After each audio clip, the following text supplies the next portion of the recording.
the art of small talk. We are in Finland on this very moment, and here people are really special. They are quite still, quite quiet. Sometimes when you look at them, they seem to be passionless. But when you go into a small town, to a local fair, they are talkative.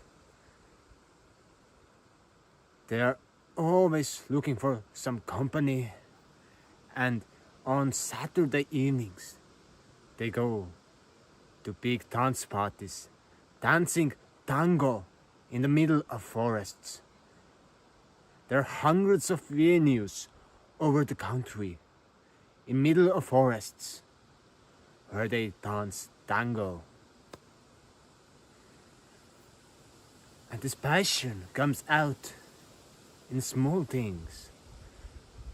When you see someone next on your street and you say hey, you greet a stranger, you say hello. And when people meet, they talk about everyday stuff. Oh, today I saw a deer running over a road. Oh yeah, my child saw also a deer. Oh, you got a child. Yeah, my child is 3 years old. Oh, that's fascinating. And there's another aspect to the small talk. When they're haggling, we have a market which is open every Saturday morning during the summer and spring. And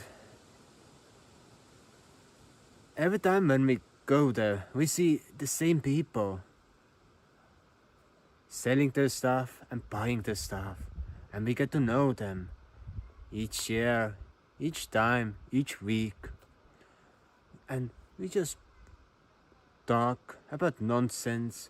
Sometimes someone has something interesting to sell. But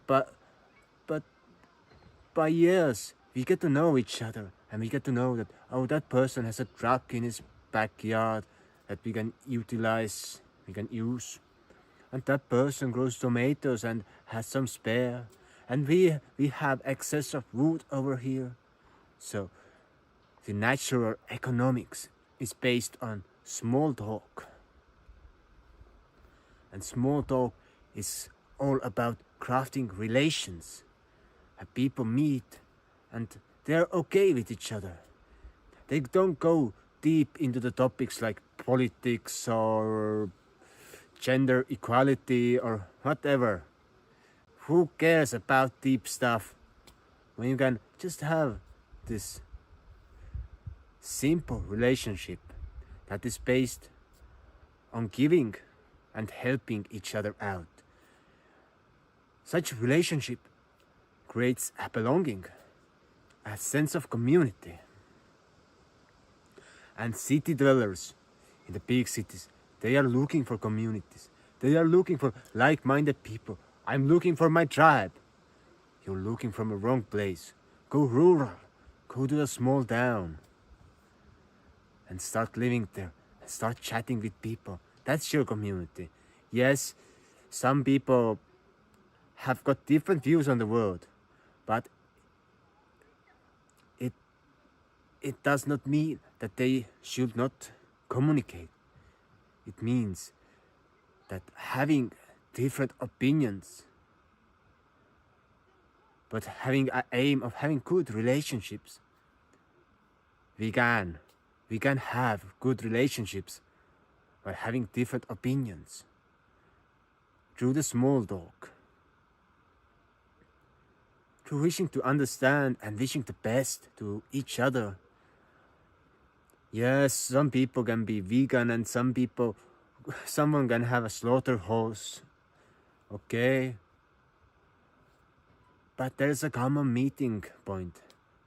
And this richness of opinions, it's actually a value that we can create with each other, because it gives another utterly different perspective on our lives, on the lives of others, and we become more compassionate when we try to help and when we try to understand. Simple as said. Yes, when you are crafting deep relations, it's different. That's why some people are disillusioned with their family members, because those relations and wounds are so deep. But if we can heal them, yes, there's a practice of forgiving to your family members, of thinking good thoughts about them, even if we disagree. That's just life that happens sometimes.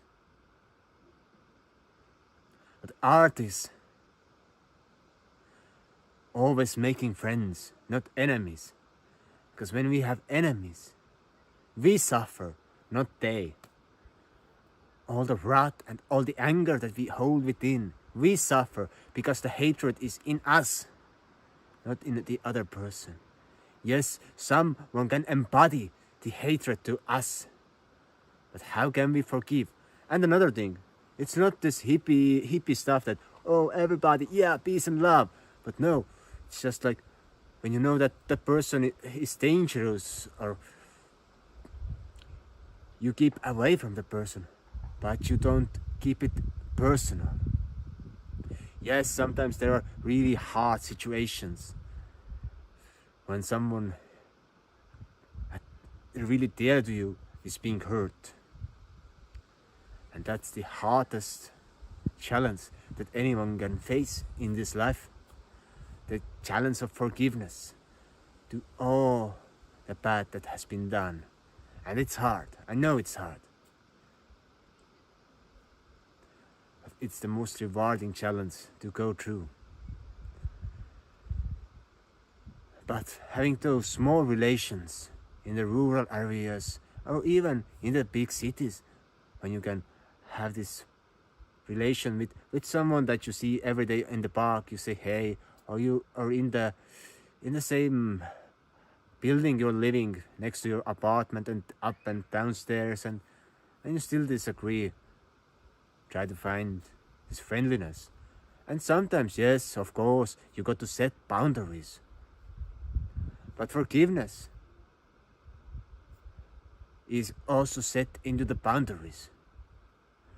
That someone is an asshole, you don't have to let that person close. No, you don't. But you don't have to hold this grudge against that person in you. How can you release it? And another thing, when we have those small relations, when we see someone who is inspiring, we can invite them and have a lunch or dinner with them. Unless they are some super mega star who is too busy for us, or living on the other side of the world. But if you have money and you want to fly to the other side of the world, it's different.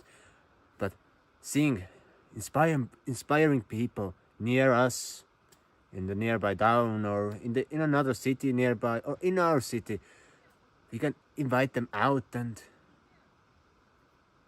learn from them, ask questions, and we become strong.